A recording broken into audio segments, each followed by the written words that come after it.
Salted Arapaima used to be a meal enjoyed across the Amazon.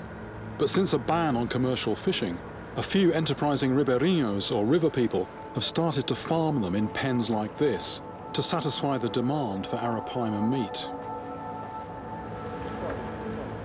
I've arrived just as they're preparing to fish one out for their own cooking pot. Bom dia! Eu vou aí. Tem que ficar de olho assim. There are 30 fish in here, and he says they're just jumping everywhere, and they are just, you know, you're just having to duck. You risk getting hit by the head, and this is about the size of a boxing ring. It's about having, you know, it's like having 30 people coming at you and just having to avoid them. Right, I'm going to have to just prepare myself a little bit. Suddenly, all my old fears from my painful encounter are back. From nowhere, I had 90 pounds of solid bone and muscle smash into me. But if I'm going to catch an Arapaima capable of killing a man, then I need to face up to my fear. And if that means getting back into the water with one of these beasts, then that's what I'm going to have to do. Essa posição. Bom, melhor assim. Vai levando para lá, vai levando para lá. Okay. It's a simple matter of netting one. But this is exactly what I was doing when I took the full force of an Arapaima headbutt to the chest. De frente, eh? De frente é melhor. Bota o pé direito no chumbo. I'm walking forward, which means all the vulnerable bits of my body, you know, a boxer would be covering them up. So they might... There's no doubt that when cornered or trapped by nets, the Arapaima becomes a formidable force of nature.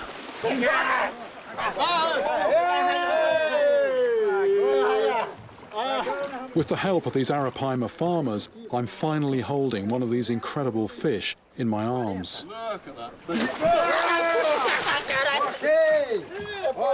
My fear has been replaced with a new respect.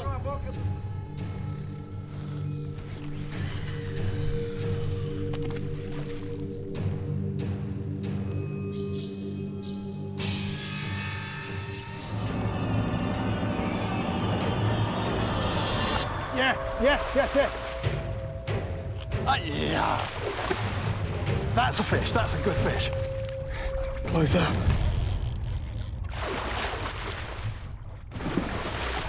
Can see the fish.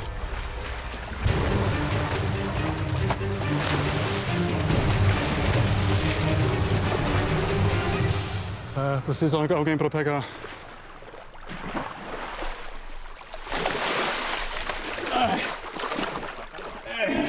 Right, it's going to be out. There we go.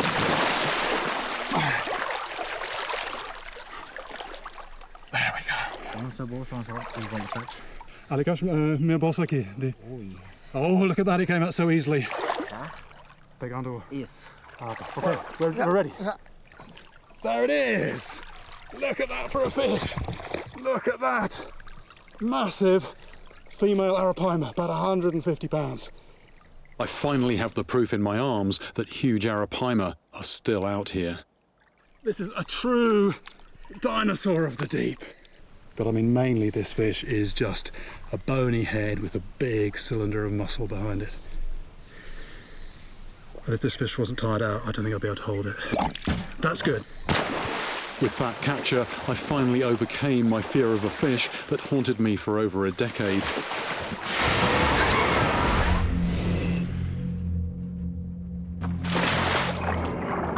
He was playing in the nearby river, just a few yards from his mother. Suddenly, and without warning, something struck him. The fisherman says it happened so quickly that the boy's mother had no time to react. The boy died very shortly afterwards. I'm told the killer is massive, with the appearance of a stealth bomber. It sounds like a freshwater stingray, but I've never heard of the ray he describes. It's known that saltwater stingrays have a highly developed sensory system that they use to find and target prey. It's possible these sensors could also detect my wire leader and hook. So by changing to finer gear, I might fool the ray into taking my bait. I'm going to scale down and That's just a bit finer.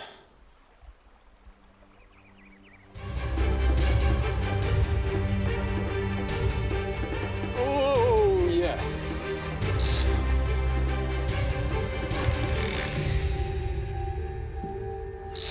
It's coming close. Here, to the surface, there it is. Finally, I have one of the most alien freshwater fish I've ever seen, right where I want it. It's off the bottom, but there's trees down here. This is a short-tailed Argentinian stingray.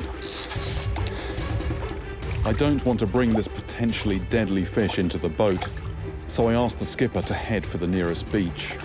Você vamos tranquilo? I put on knife-proof Kevlar gloves to protect me against the barb. And just pull it up. As soon as it's out of the water, its tail is aiming for me.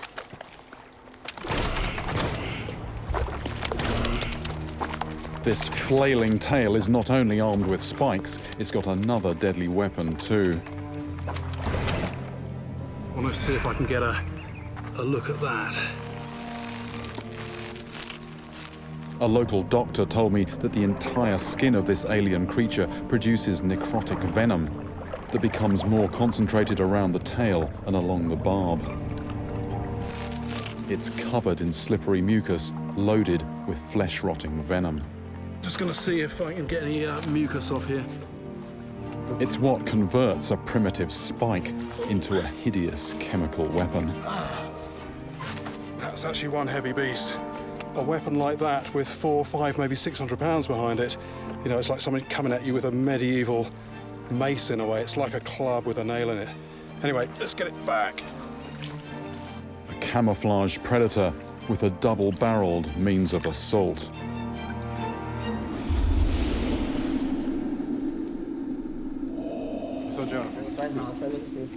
A horseman named Reginaldo tells me how a mule had become stuck in the water. With the help of 5 other cowboys, he tried to rescue it. What they had to do was actually sort of go in and just try and pull the animal out. The first 3 cowboys went into the water. Reginaldo and the others hung back.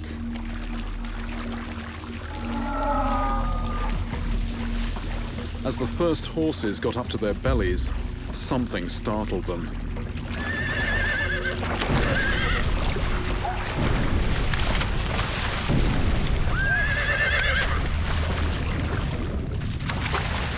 Reginaldo escaped only because he'd hung back.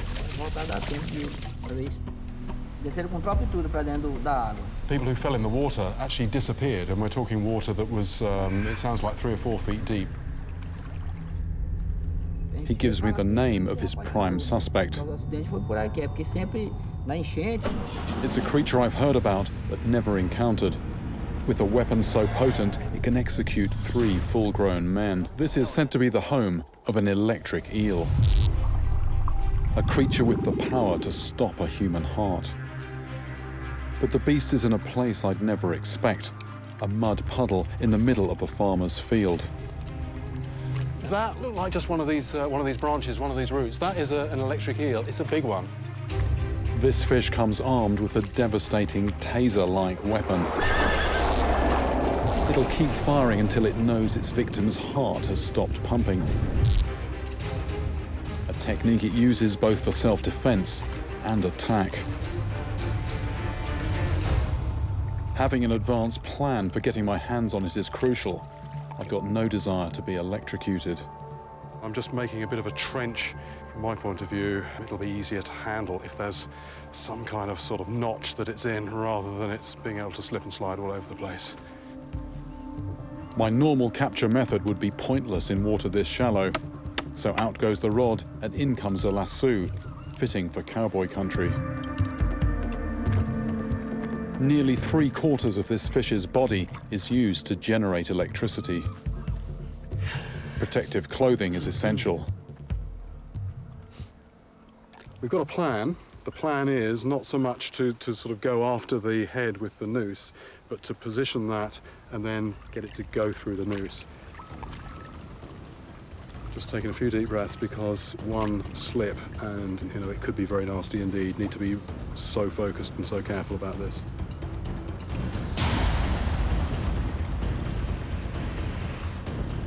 An eel this size could deliver a shock of 650 volts.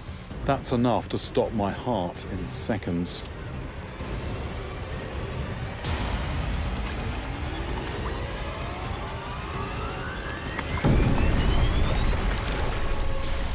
First go, amazing, first go.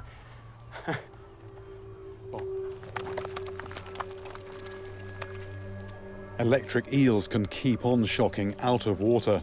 If we weren't wearing rubber gloves, we could be dead. That is, it's doing a sort of, it looks like a muscle contraction, spasm almost. That's when it's actually shocking. That's 5'10½". That's pretty much exactly the same as me. An eel this size is capable of producing a high enough voltage to kill one of the cowboys. But could one fish have killed all three?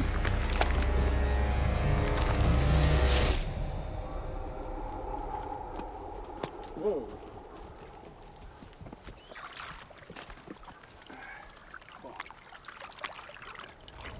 Suddenly, out of the corner of my eye, I glimpse more movement. There's more, there's more, there's more. Again, it looks like wood, but it started moving. We were watching it, and it looks like there's actually several, but smaller, right in with these roots here. It's a writhing mass of electric eels. It's like a tangle of bodies. I'm just trying to count the heads. The more I look, the more I see. I was thinking 10 or a dozen. I think there could be 20 down here. This is an incredible discovery and could answer the final question about how the cowboys died.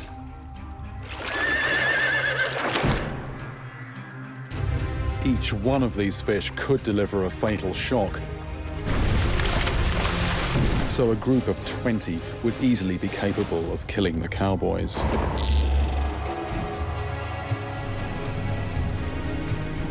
In Suriname, in the northern part of South America, one species of fish stands accused of attacking both animals and people. I head to meet members of the Trio tribe who've witnessed these attacks. Tino's uncle was hunting one day with his dog. Hunting dogs, when they're hunting, they're barking, barking, barking. Tino's uncle found his dog dead in the creek with its stomach ripped open. The tribesmen say the culprit isn't the notorious and deadly piranha, but a creature with more monstrous weaponry, the wolffish. It's said that pound for pound, the wolffish can dominate the piranha. There's only one way to find out if that's true. I start off hunting with a lure to figure out what will attract this hidden beast. But I'm having no luck. So we head into a more remote part of the river in search of fresh bait. I'm about to discover just how changeable and dangerous conditions are in this remote jungle. My guide, Salamoni, is showing me where to find bait. This is a classic example of pure fishing in a way. It's starting with absolutely nothing, just coming down with a couple of rods, no bait, and just poking around in these cracks to find crabs. And then a crab is pulled into pieces, and that's where we start from. And hopefully we turn that.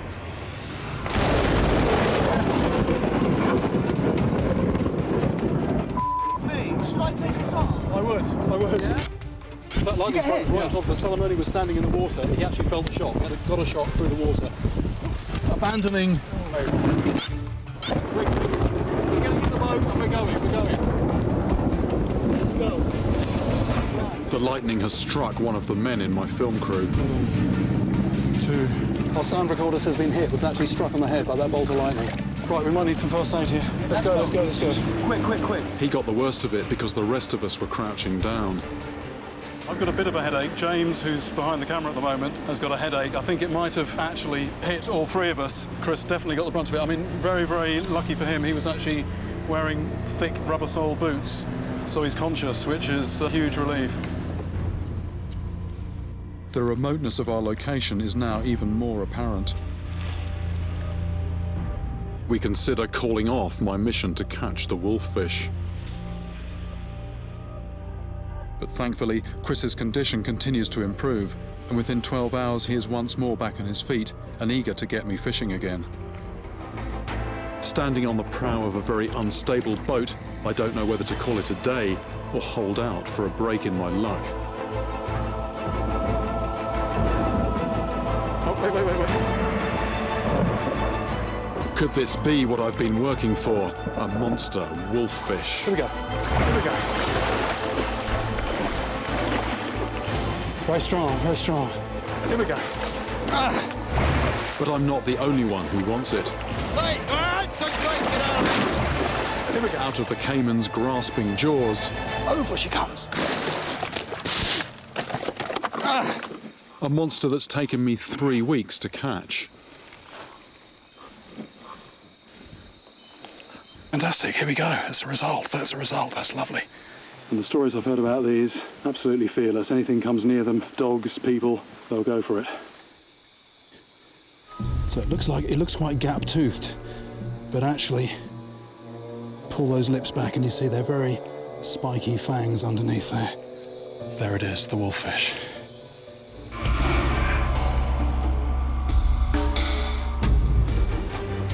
I'm looking for a catfish whose very mention makes fishermen's blood run cold. It's tough to track down. But that's never stopped me before. Head down, head down, head down, head down, head down. Ah! Fish on.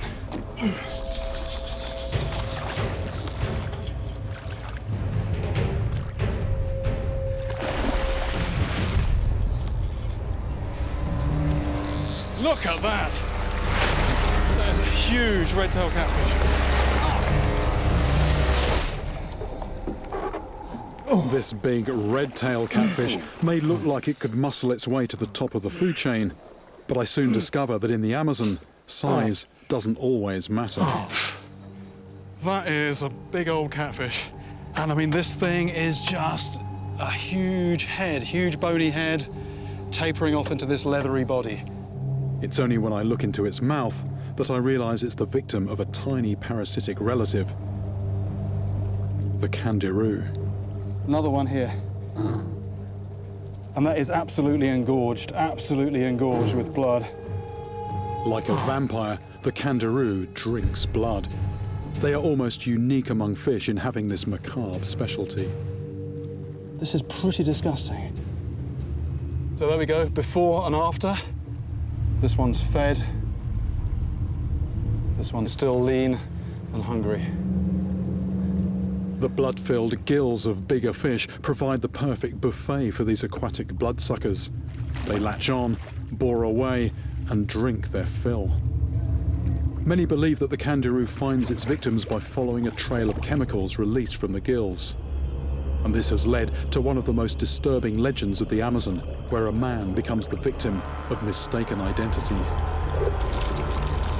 He had a very, very swollen bladder. He was bleeding, general fever, swollen testicles, generally in a very bad way. E o peixe caminhou lá dentro, como se tivesse caminhado com as barbatanas, caminhou lá dentro. The fish wasn't visible. It's got these little sort of spines on the gill flaps, so it was almost like working its way in like that.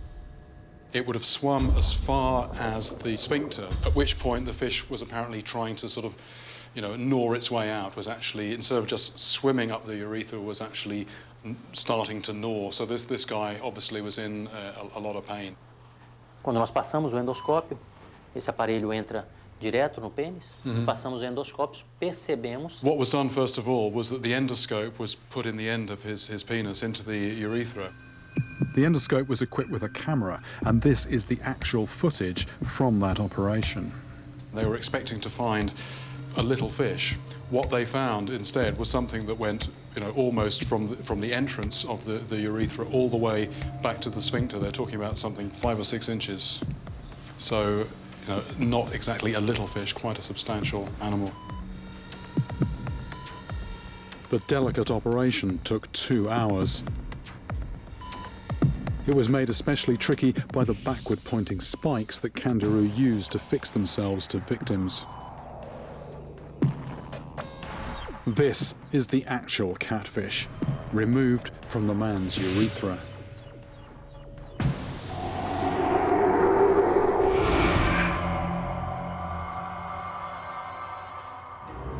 It's no coincidence the Paraiba is shaped like a shark. This fish is a streamlined, aggressive hunter found in strong currents. It's one of the biggest catfish in the world and dwarfs the European whales. It's also reported to be a man-eater. Something down there. Just grab the bait, bent the rod. That's a fish on, that's a fish on. It's taking line. Fish doesn't want to know though, it doesn't want to know. Going down. Fish is coming up in the water, there it is. It's a jowl, it's a good size. The Jau, not the fish I was expecting, but reportedly just as dangerous. Some say it's so strong it can drag bathers down to the depths. But it's not finished. Doesn't like the side of the boat at all. Right. It's an ambush predator that operates along the bottom of the river. This is about 80 pounds, 80, 90 pounds. It's a good sized fish. The hook hold looks good. We might even be able to land it on land.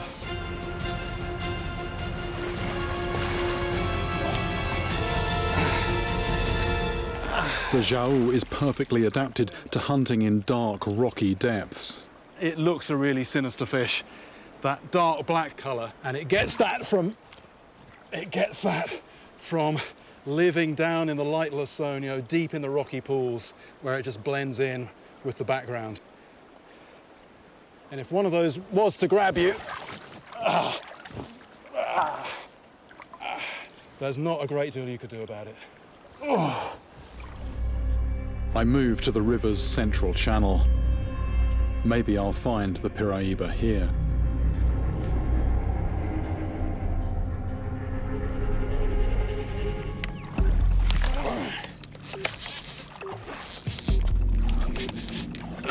That is a fish on.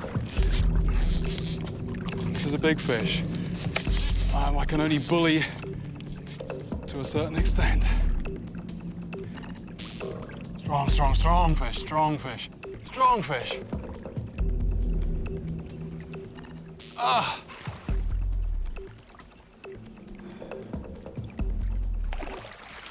There it is, that's the fish, there's the fish, there's the fish. Paraiba, it's a Paraiba. Ah! Here we go. This is the one I wanted. This is the Paraiba, the real monster of the Amazon. Fish is growling at me. Oh, a big old mouth on there. Heavy, heavy fish. I can hardly hold this up. My arms are pretty shot anyway. No, I can feel the fish flexing. It's about to kick. Whoa. Oops. And this is the one that people say, when it gets big enough, it goes after people as well. Looks a bit like a shark, and it has a reputation to match. This is a big one, but they do go bigger. They do go bigger. This one, I don't know, possibly about 80 pounds. I mean, you know, this is a man-sized fish, but they go bigger than man-sized. They go a size big enough to swallow a man. And a streamlined fish, smooth skin, no scales, but it's a very streamlined catfish. Most catfish are pretty slobby. They mope around on muddy bottoms, but this is a fish of fairly fast current, and I can just feel that muscle flexing. That's a lovely, lovely result. These beasts aren't fussy eaters. Monkeys, birds, cats and dogs have all been found in their stomachs. Okay, okay. If humans really do join that unfortunate gathering, it's probably because they were in the wrong place at the wrong time.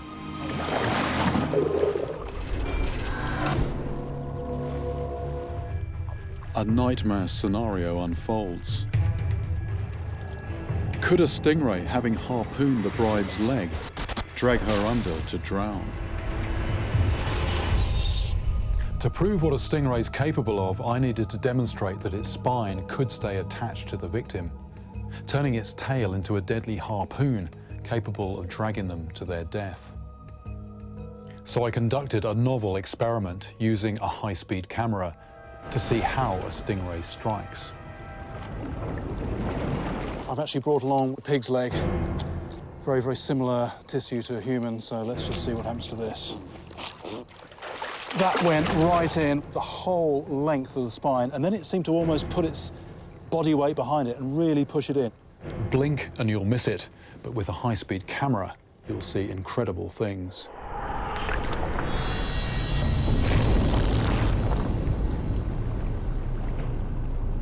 And it showed me for the first time exactly how a stingray strikes its victim. The ray appears to line up on its target with precision before thrusting its spine deep into the tissue with all its power. I repeat the test. This time, something remarkable happens. That hasn't come out. That is still attached. That is still attached. It's the proof I was looking for. A ray's spine can act like a barbed harpoon and stay embedded in its victim. To nail my theory 100%, I need a ray big enough to drag an adult human to the bottom. The fish has got too much leverage.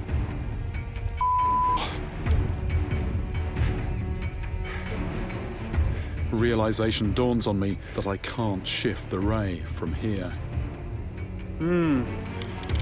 So we have to cast off from our mooring to change my angle of attack. But now there's more strain on both me and the rod.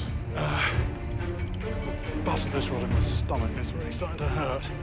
Having come so far, having fought so hard, a broken rod and a lost ray are my worst nightmare.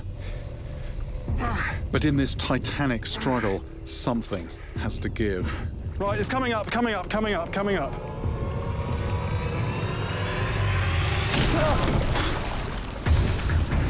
Have I got a line still? Yes, I've got a line. The rod snapped, but the line didn't. It's now hand to hand. Now I've got real problems.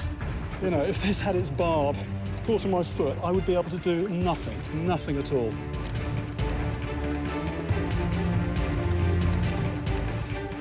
Oh, my knees are just trembling, trembling, trembling. There it is, there it is. That's big, that is very big. That is big. This is a monstrous Amazon ray, easily strong enough to drag me overboard or a woman to her death if it also has the necessary weaponry.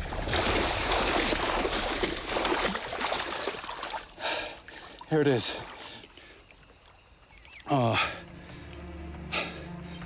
If those spines, and there's two of them there, if they went in your leg and came out, that would be very bad news.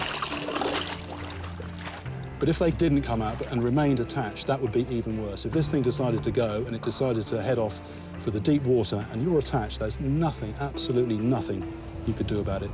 Having felt the raw power of this Colombian river monster and observed its weaponry in action, I now have no doubt about what happened to the honeymoon bride.